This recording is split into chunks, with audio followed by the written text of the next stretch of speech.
서부전선 지연전이란 1950년 7월 5일부터 7월 11일까지 7일간 6.25 전쟁에 참여한 최초의 미 지상군인 24사단이 오산, 평택, 천안, 전이, 조치원으로 이어지는 일본 국도 축선에서 북한군의 최정예 부대인 105전차 사단, 3사단, 4사단의 남진을 지연시키기 위해 벌인 공방전으로 중미령 전투, 평택 전투, 천안 전투, 전이 전투, 조치원 전투 등을 포함하고 있습니다.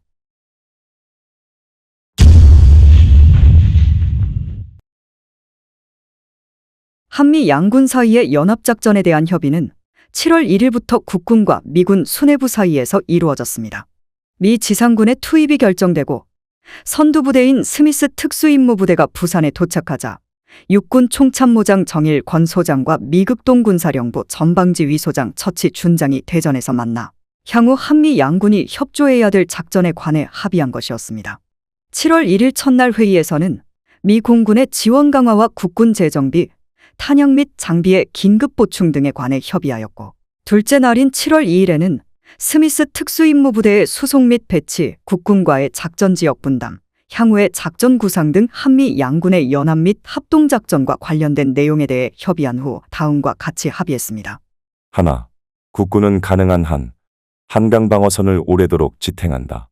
둘, 전황에 따라 경부국도 축선에서 적을 축차 저지하면서 미 24사단의 진출을 엄호한다.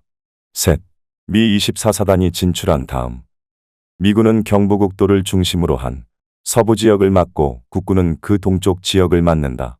넷, 한미 양군의 최초 저지선은 남한에서 가장 폭이 좁은 평택, 안성, 충주, 울진선으로 한다. 다섯, 이 선에서 적을 저지하면 미 극동군 총사령관은 인천 상륙작전으로 적을 포위 섬멸한다. 주요 합의 내용은 1번 국도를 중심으로 한미 양군이 전선 지역을 동서로 분할하여 작전을 전개하고 또 남한에서 폭이 가장 좁은 37도선에서 북한군의 남진을 저지한다는 것이었습니다. 이러한 합의의 실행은 시흥지구 전투사령부가 수원에서 평택으로 철수한 7월 4일에 이루어졌습니다.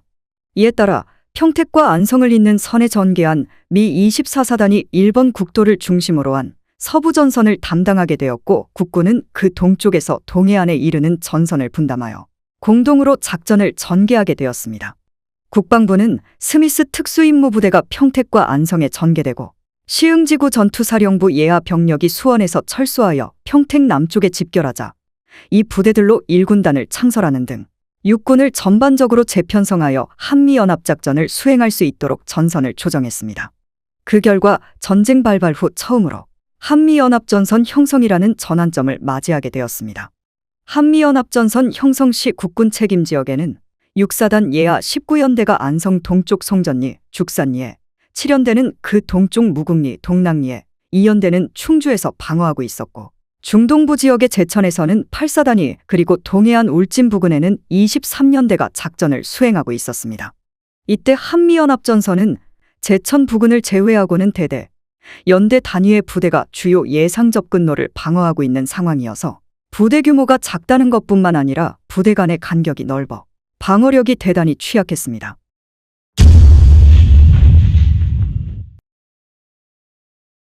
북한군의 기습 공격을 받은 정부와 국회는 1950년 6월 27일 수원으로 이동하였고, 이후 한강 방어선이 붕괴될 상황에 처하자 6월 29일 대전으로 이동했습니다. 이처럼 전선 상황이 매우 불리하게 돌아가자 국군 통수권자인 이승만 대통령은 개전 초기에 패전 책임을 물어 6월 30일 최병덕 육군 총참모장을 경질하고 정일권 준장을 소장으로 진급시켜 육군 총참모장 겸 육해공군 총사령관에 임명했습니다. 이승만 대통령은 6월 30일 오후 6시경 임시 집무실로 사용하고 있는 대전의 충남도지사 집무실로 정일권 준장을 호출했습니다.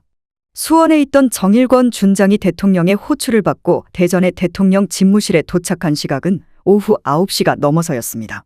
대통령 집무실에는 신성모 국방부 장관이 미리 와서 대기하고 있었고, 이 자리에서 대통령은 정일권 준장에게 현 전쟁 상황에 대한 해결 방안을 물었습니다. 정일권 준장은 이날 최병덕 총참모장과 함께 한강 방어선을 시찰하면서 생각했던 작전 구상을 대통령에게 보고했습니다. 정일권 준장이 아군의 손실을 최소한으로 줄이면서 미군이 도착할 때까지 될 수 있는 대로 대전 북쪽의 먼 곳에서 방어선을 지키는 지연작전이 유일한 해결 방안입니다. 라고 보고하자 이 말을 들은 대통령은 매우 흡족해하며 신성모 국방부 장관의 생각을 물었고 국방부 장관도 좋은 의견이라고 말했습니다. 이때 이승만 대통령이 신성모 장관에게 준비한 것을 달라고 하자 국방부 장관은 손에 들고 있던 봉투에서 종이 한 장을 꺼내 대통령에게 드렸습니다. 대통령은 종이를 보면서 읽어 내려갔습니다. 임명장, 육군 준장 정일권, 명 육군소장, 보, 육해공군 총사령관 겸 육군 총참모장, 1950년 7월 1일 대통령 이승만.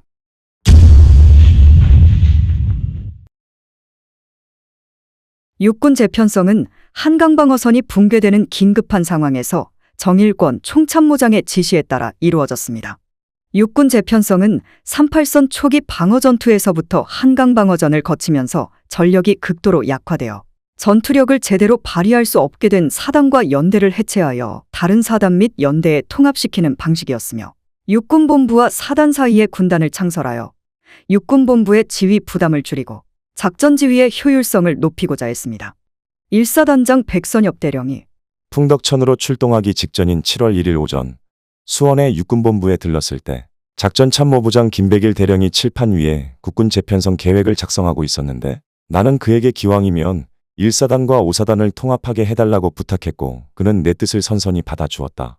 라고 수레한 것으로 보아 육군의 재편성은 7월 1일 이전부터 준비되고 있었던 것으로 보입니다. 육군 총참모장에 새로 취임한 정일권 소장은 7월 3일 한강방어선이 무너져 육군 주력이 수원 방향으로 철수하게 되고 7월 4일 북한군이 수원으로 접근해 오자 육군본부 작전행정 참모부장 김백일 대령에게 부대의 재편성 및 재배치 계획을 완성하여 각 부대에 통보하라고 지시했습니다. 이에 따라 김백일 대령은 부대 개편과 재배치 계획을 작성하여 7월 4일 오전부터 각 부대에 긴급히 통보하고 육군본부의 평택 이동을 준비했습니다. 새로 편성된 수도사단은 1연대, 8연대, 18연대로 편성하되 여기에 3연대와 9연대를 해편하여 편입하도록 했으며 수도사단장은 전쟁 발발 무렵 육군사관학교 교장이었던 이준식 준장이 임명되었다가 7월 7일부로 육군본부 명령에 의해 김석원 준장으로 교체되었습니다. 1사단은 기존의 11연대, 12연대, 13연대에 15연대와 22연대를 해편하여 편입하도록 했고 사단장에는 개전 초기 1사단장으로서 북한군의 공격을 서울 서북 쪽에서 4일 동안 저지했던 백선엽 대령이 그대로 유임되었습니다. 2사단은 5연대, 16연대, 20연대를 기간으로 하고 여기에 25연대를 해편하여 편입하도록 했으며 사단장에는 한강방어전에서 2사단을 지휘했던 이알림 대령이 유임되었습니다. 중부전선과 중동부전선을 맡고 있는 6사단과 8사단은 전투력을 비교적 온전하게 보존하고 있었기 때문에 재편성에서 제외되었습니다. 육군본부는 해편된 3사단의 예하 부대인 23연대를 직할로 편입하여 기존의 기갑연대, 17연대와 더불어 3개 직할연대를 보유하게 됨으로써 국군은 전쟁 발발 당시 8개 사단, 2개 독립연대에서 재편성 이후 1개 군단, 5개 사단, 3개 독립연대로 편성되어 미군과 함께 지연작전을 수행하게 되었습니다. 군단 창설의 필요성은 개전 직후부터 있었으며 6월 26일 의정부에 집결한 3개 사단을 통합지휘하기 위하여 의정부지구 전투사령부를 설치한 것이 첫 사례이며 6월 29일 한강선 방어를 위해 시흥지구 전투사령부를 두어 작전을 통합하여 지휘하도록 한 것이 두 번째입니다. 7월 5일에 창설된 1군단은 시흥지구 전투사령부의 지휘관과 참모들을 그대로 기용했다는 점에서 시흥지구 전투사령부의 명칭만 바꾸어 놓은 것이었습니다.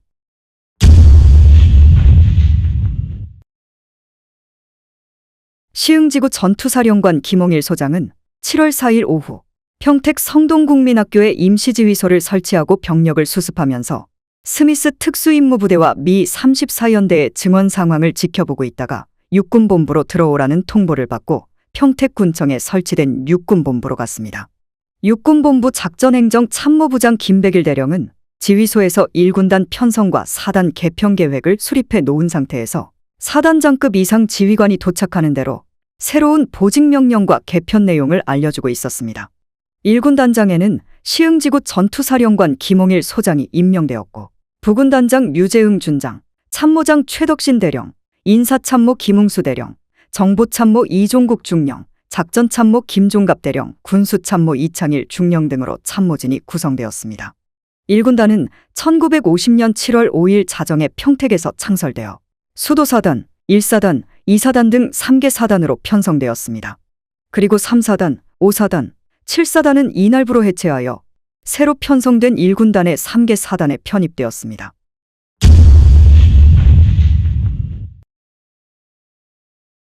육군본부는 전투 중에 부대를 개편하는 것이었으므로 작전명령으로 각 부대의 전투행동을 통제하면서 부대 개편도 병행해야 하는 이중의 어려움에 처해 있었으므로 7월 4일 오전 작전명령을 하달하여 현 전선의 고수와 재정비를 명령했습니다. 하나, 군은 공세를 준비하는 동안 일부 병단으로 오산, 안성 일대의 능선과 죽산, 장호원, 제천 부근을 점령하여 재편을 완료하고 군 주력의 진출을 용이하게 하려 한다. 둘, 제1군단은 즉시 안성, 오산 발안장선에서 적의 남진을 저지하고 평택 지역에서 부대를 정비하라. 셋, 제6사단은 즉시 죽산, 장호원 선에 전개하여 이천으로부터 청주로 향하는 적을 저지하고 제1군단과 협조하라. 넷, 제8사단은 즉시 남한강 동쪽에서 남진을 기도하는 적을 제천 부근에서 저지하되 해당 지구에서 고립을 각오하고 고수에 임하라.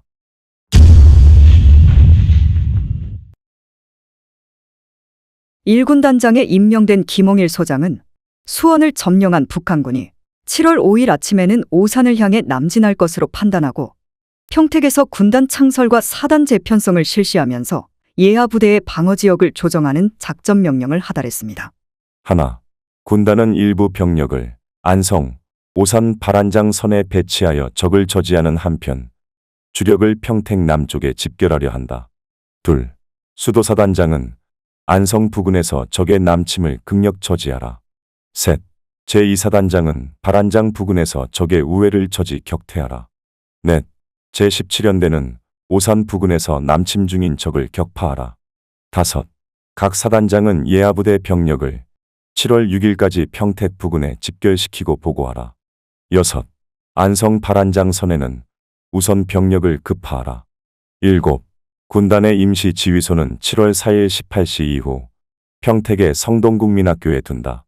1군단 작전명령에 따라 이현진 중령의 수도사단 8연대는 안성 북쪽 15km 지점인 송전리에, 박기병 대령의 2사단 20연대는 오산 서쪽 15km 지점인 발안장으로 긴급 이동하여 갈곤리에 배치 중인 김희준 중령의 17연대와 연계하여 북한군을 저지하기로 했습니다.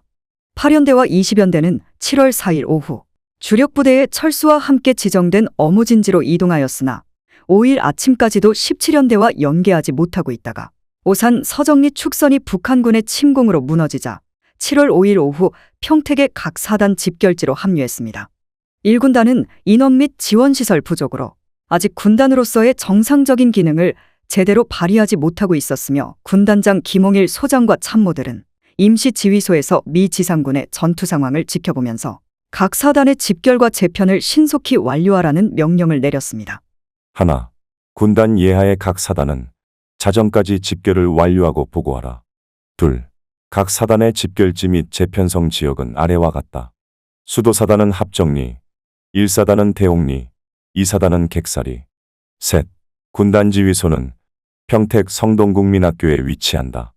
이와 같은 명령에 의해 각 사단이 집결과 재편성을 서두르고 있는 동안 군단장 김홍일 소장은 작전참모 김종갑 대령을 오산 북쪽에 스미스 특수임무부대가 배치된 곳으로 보내 미군들이 2.36인치 로켓포로 북한군 T-34 전차를 파괴할 수 있는지를 확인하도록 했는데 미군 역시 2.36인치 로켓포로는 북한군 전차를 파괴하지 못한다는 것을 확인했습니다.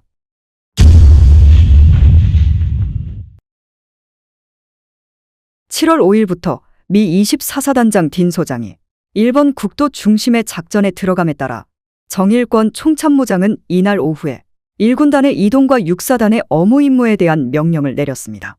하나, 미군이 평택에 진출하여 강력한 방어 태세를 취하는 중이다.